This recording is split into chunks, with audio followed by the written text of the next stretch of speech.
Paper 5, Planning, June 2016, Variant 52. A more reactive metal will displace a less reactive metal from a solution of its salt. This reaction is exothermic. If the same reaction is set up in an electrochemical cell, then instead of an enthalpy change, electrical energy is produced and the cell voltage can be measured. You are to plan an investigation of the reaction of three different metals, magnesium, iron, and zinc, with aqueous copper to sulfate. You will plan to investigate whether there is a relationship between their cell potential values and their enthalpy change of reaction.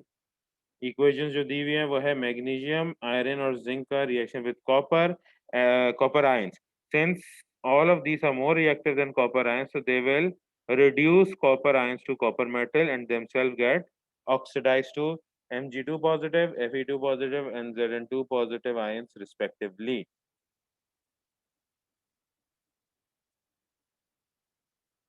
यहाँ पे इन्होंने ये बताया हुआ है copper two sulphate solution is classified as a moderate hazard, zinc sulphate solution is classified as corrosive, and iron to sulfate solution is classified as a health hazard. So ये basically warning label है. Part A. Predict how the enthalpy change of reaction may change as E naught of the cell increases. Give a reason for your prediction. ठीक है, तो इसमें आपको पता है कि जितना ज्यादा रिएक्शन होगा उतना ज्यादा ई नॉट वैल्यू होती है, ठीक है ना।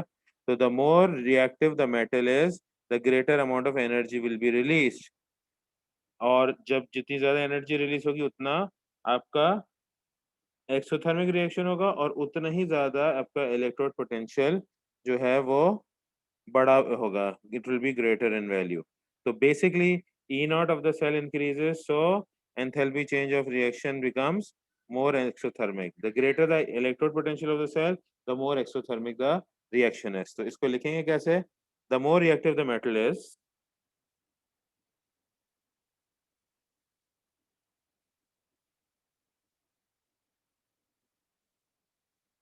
the greater the amount of energy released.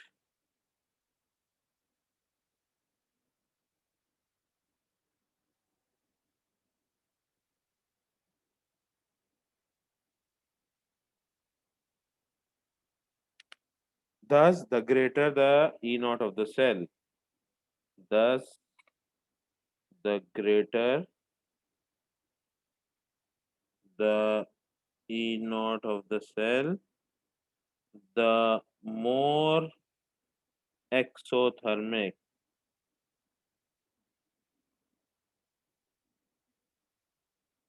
is the enthalpy change of reaction.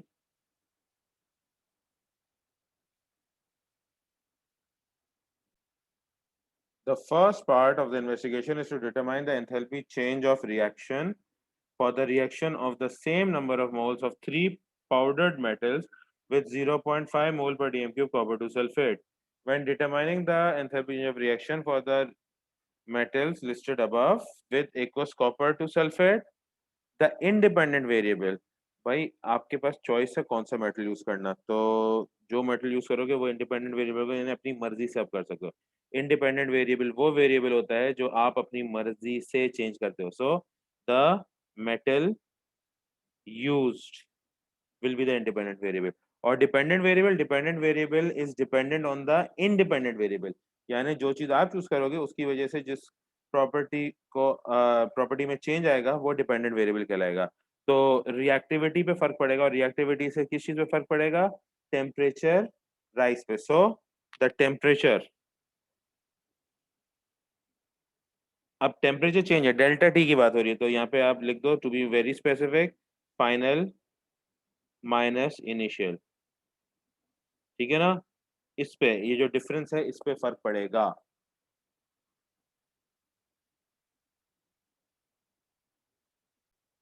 You are provided with a sample of powdered metal and 50 cm cube of 0.5 mole per dm cube aqueous copper to sulfate. Draw a fully labeled diagram to show how the apparatus should be set up to allow you to determine the increase in temperature of aqueous copper to sulfate. You should use apparatus normally found in a school or college lab. So basically हमें जो simple calorimeter है वो बनाना है, तो उसमें क्या होगा, polystyrene cup place in a beaker and a thermometer place inside the polystyrene cup.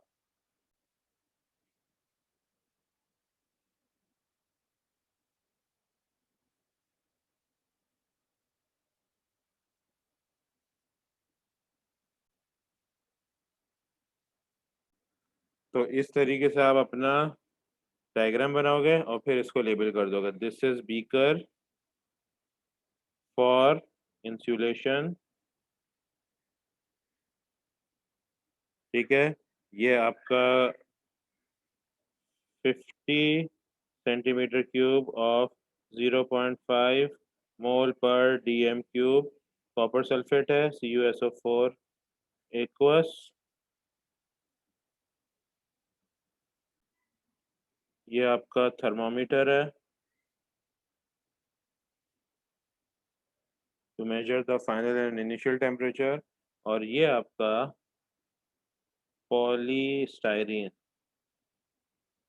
Cup है जिसके अंदर आप रिएक्शन को कैरी आउट करोगे। So this is your basic calorimeter setup in the school or college lab.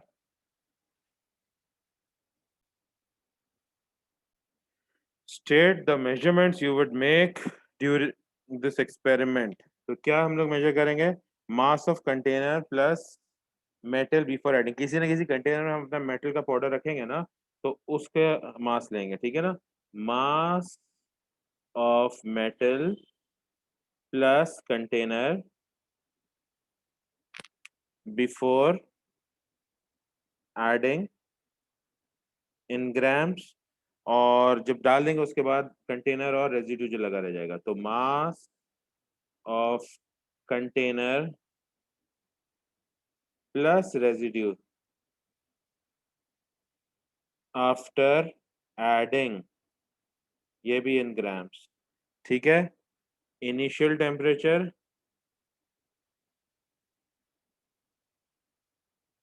Copper sulphate का before you add anything to it in degree Celsius, and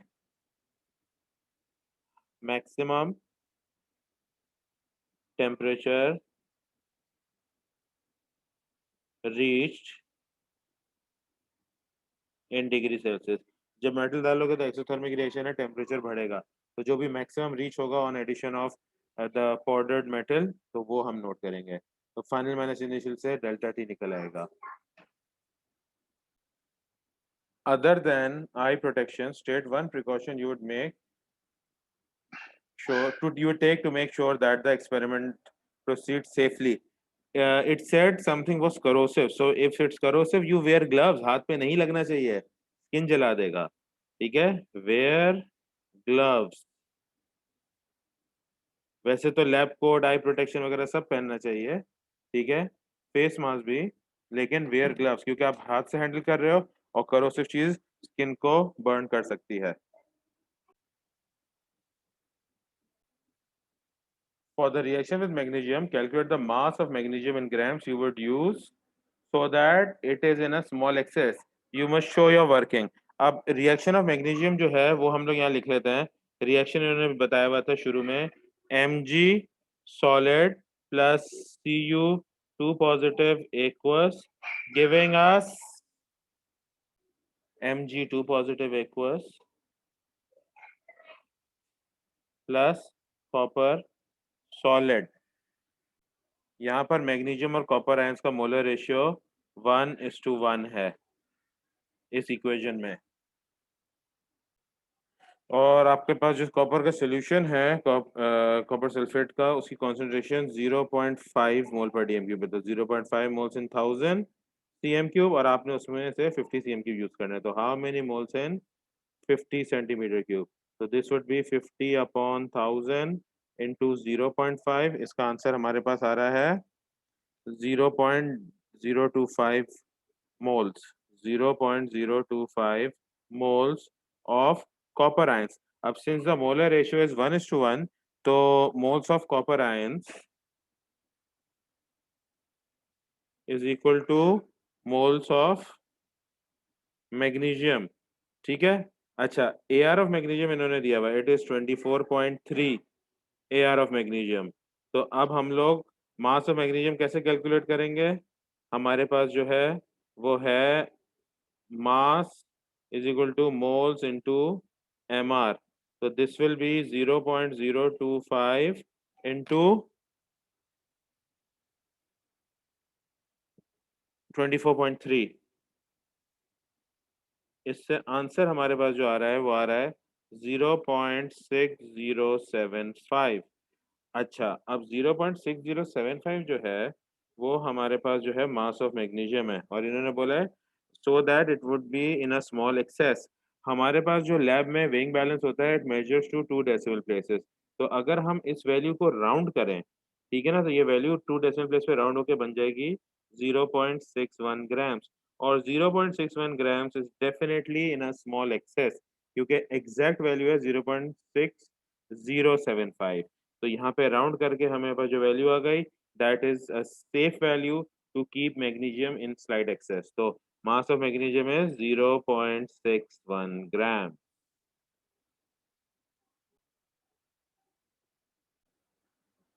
explain why the metal used should be in powdered form rather than in strips. क्योंकि अगर वो powdered form में होगा तो expose surface area ज्यादा होगा, जिसकी वजह से रिएक्शन ज्यादा जल्दी होगा, यानी इंक्रीज रेट ऑफ रिएक्शन। तो इसको लिखेंगे हम लोग, there is a larger expose surface area, there is a larger exposed surface area which causes an increased rate of reaction.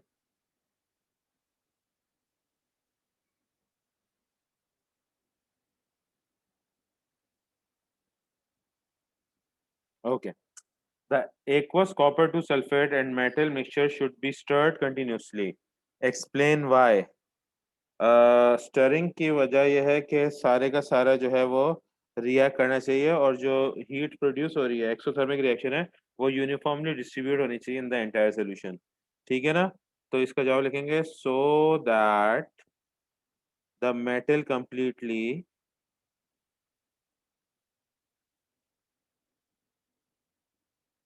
reacts with copper sulfate and the solution is uniformly heated। ठीक है, जो heat produce होगी वो uniformly spread out हो जाए in the entire solution. In one experiment, the increase in temperature when excess magnesium powder is added to 50 cm cube of 0.5 mole per dm cube aqueous copper to sulfate is 58.5 degrees Celsius. Calculate the enthalpy change for this reaction in kilojoules per mole. Assume that the specific capacity of the reaction mixture is 4.18 joules per gram per Kelvin. Assume 1 cm cube of 0.5 mole per dm aqueous copper to sulfate has a mass of 1 gram. Include a sign in your answer. Exothermic का sign तो negative होगा। ठीक है, अब इन्होंने जो हमें data दिया हुआ है उसके लिए हमारे पास जो फॉर्मूला है वो होगा E equals M C delta T. तो वहां से कैलकुलेशन शुरू करते हैं। E equals M C delta T, इसमें M हो जाएगा 50, C है 4.18, और डेल्टा टी जो है वो 58.5 है। 58.5, इसकी वैल्यू आती है 12,226.5 जूल्स। इसको किलो जूल्स में कन्वर्ट कर देते हैं। किलो जूल्स में कन्वर्ट करने के लिए इस वैल्यू जो आई है उसको डिवाइड बाय 1000 कर देंगे, उससे हमारा आंसर हो जाएगा 12.2265 किलो जूल्स। ठीक है, अब वैल्यू किलो जूल्स में आ गई।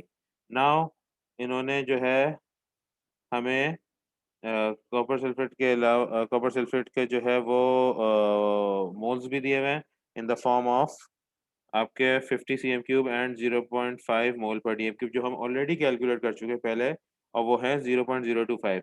क्योंकि मेटल एक्सेस में होगा तो कॉपर सल्फेट जो है वो लिमिटिंग रिएक्टेंट है, तो कॉपर सल्फेट के मोल्स यूज होंगे। तो नेक्स्ट स्टेप वुड बी, जो आपने किलो जूल्स में निकाली है वैल्यू, उसको divide by number of moles करेंगे। तो 12.2265 divided by 0.025 moles copper sulphate के, इससे आंसर आ रहा है 489 kilojoules per mole and include a sign since this is an exothermic reaction.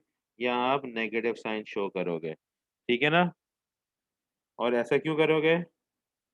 Include the negative sign because the reaction is exothermic. इस वजह से आप इंक्लूड करोगे negative sign. So the answer is negative 489 kilojoules per mole. The second part of the investigation involves determining the cell potential E naught of cell for the three electrochemical cell. तीनों equations वापस दी हुई हैं जो original equations दी हुई थी in the beginning of the question. Draw a diagram of the apparatus you would use to measure the electrode potential of the cell for the magnesium copper cell. Your labels should include the names of the metals and the names of the concentrations of the solutions you would use. अच्छा, अब क्योंकि E not है, standard condition है, तो concentration तो 1 मोल पर DM cube हो जाएंगी. मेटल जो यूज करेंगे वो Mg और Cu मेटल्स होंगे, यानी दोनों सॉलिड हाफ सेल्स बनेंगे.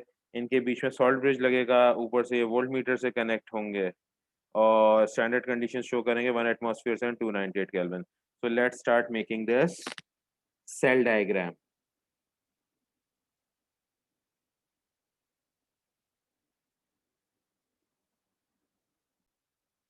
तो सेल डायग्राम इस तरीके से बनेगा.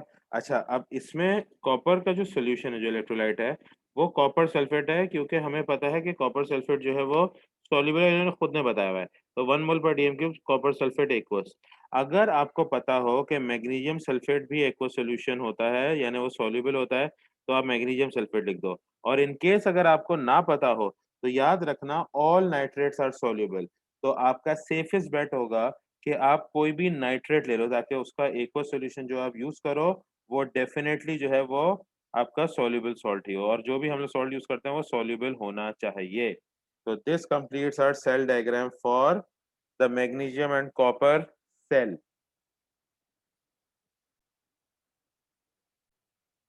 Explain why the enthalpy change determination and cell potential determination should be carried out at the same temperature as each other. इसका रीजन ये है कि अगर टेम्परेचर जो है वो सेम रखा जाएगा तो जितने भी एंथैल्पी चेंज है या सेल पोटेंशियल है वो एक दूसरे से कंपेयर किए जा सकते हैं. जैसे स्टैंडर्ड कंडीशन तो ई नॉट है, तो हम लोग उसको कंपेयर कर सकते हैं दूसरे से. तो टेम्परेचर अगर सेम रखेंगे तो सारी वैल्यू जो है वो एक दूसरे से कंपेरेबल हो जाएंगी. तो इसका आंसर लिखते हैं, if the temperature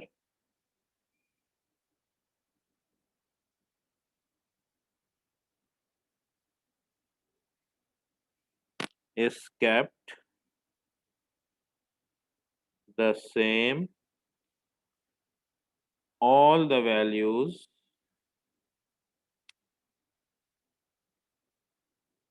of enthalpy change or cell potentials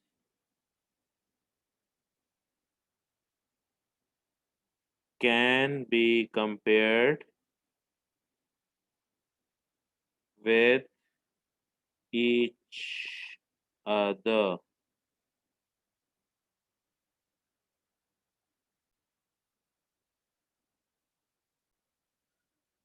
Accepted E naught of cell values are shown for the cell reactions plus 2.72 plus 1.10 and plus 0.78. अच्छा, मैग्नीशियम और कॉपर का जो इन्होंने ब्लैंक छोड़ा हुआ है, ये क्या है? Use your prediction in A, your answer to D and data from the table to predict enthalpy of reaction values for reaction 20. Complete the table with these values. Okay, इसको कंप्लीट करते हैं, ठीक है ना? तो इसकी जो वैल्यू है मैग्नीशियम की, वो एंथैल्पी चेंज की ऑफ रिएक्शन की -489 है, -489. तो आप कंपेयर करते हैं इन्हें कैसे? देखो, जब वैल्यू पॉजिटिव 2.72 है तो वैल्यू होती है -489. तो जब वैल्यू पॉजिटिव 1.10 होगी तो कितनी होगी?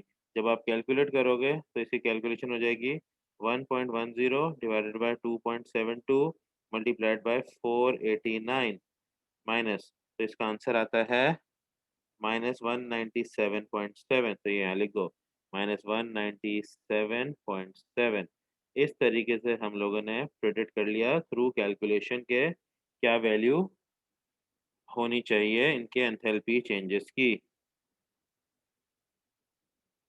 अच्छा, इसी तरीके से आप कैलकुलेट करते हैं for the iron reaction.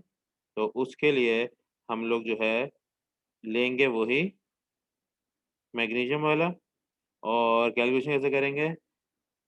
2.72 gives -489, so 0.78 will give how much? So 0.78 divided by 2.72 multiplied by -489, इसका आंसर आता है -140, और हम यहाँ पे लिख देंगे -140। और इस तरीके से हम लोग प्रिडिक्ट करेंगे the enthalpy change of reaction values using the E naught of the cells for the zinc cell and the iron cell with copper each.